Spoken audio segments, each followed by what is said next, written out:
Diary entry. Goodbye Skype. So it's official. Skype is shutting down.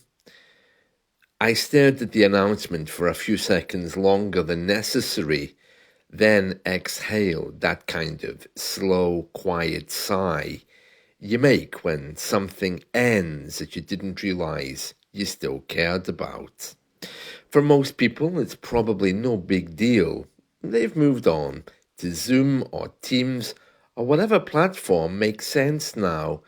But for me, for those of us who started teaching English online before it was trendy, before the world locked down and virtual became normal, Skype wasn't just software, it was a classroom, it was a lifeline, it was my job, my tiny digital schoolhouse, open to the world.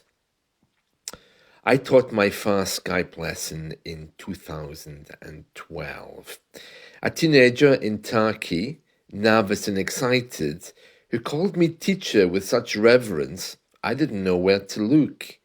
My first webcam lesson, my first shared screen, my first time realizing this works, this really works. What followed were thousands of hours of teaching, sometimes in pajamas, often with tea, occasionally with a cat walking across the keyboard.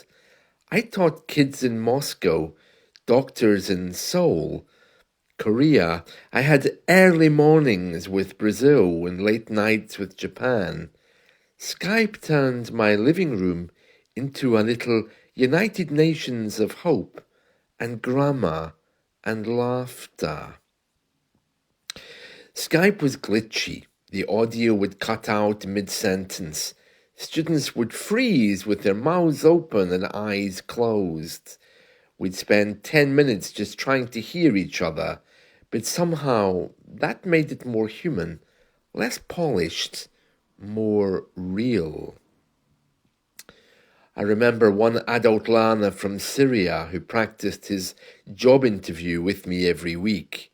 I remember the quiet teenager from Spain who barely spoke for 3 months, then suddenly recited a poem. I remember a student in Ukraine during a blackout, sitting in near darkness, reading from a worksheet lit only by candlelight, all of it over Skype, while she worried about her pet tortoise. It wasn't perfect, but it was personal. In the early days, there were no fancy scheduling apps or built-in whiteboards.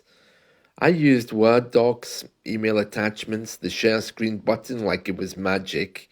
We worked with what we had, and what we had was enough.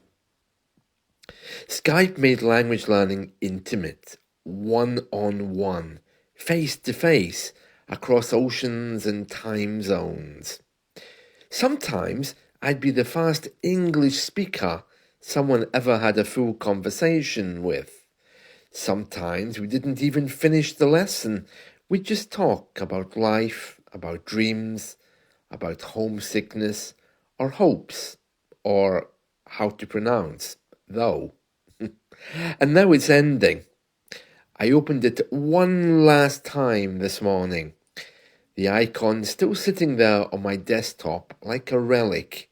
Same soft blue, my old status still set to available. My contact list, dozens of names, now silent. I scrolled through old chats, homework links, encouraging words, the occasional thank you teacher. I passed.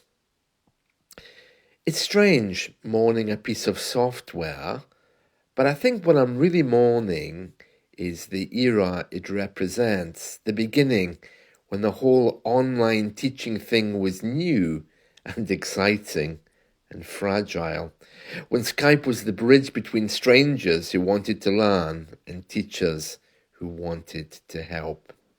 I still teach, of course, on other platforms with better tools and smoother tech, but nothing else has felt quite like Skype did. It was imperfect, yes, but it let me teach from anywhere and let my students learn from anywhere And that still feels like magic. So here's to Skype. You brought the world into my home. You introduced me to hundreds of people I never would have met. You helped me grow into the teacher I am now. Thank you. You did good.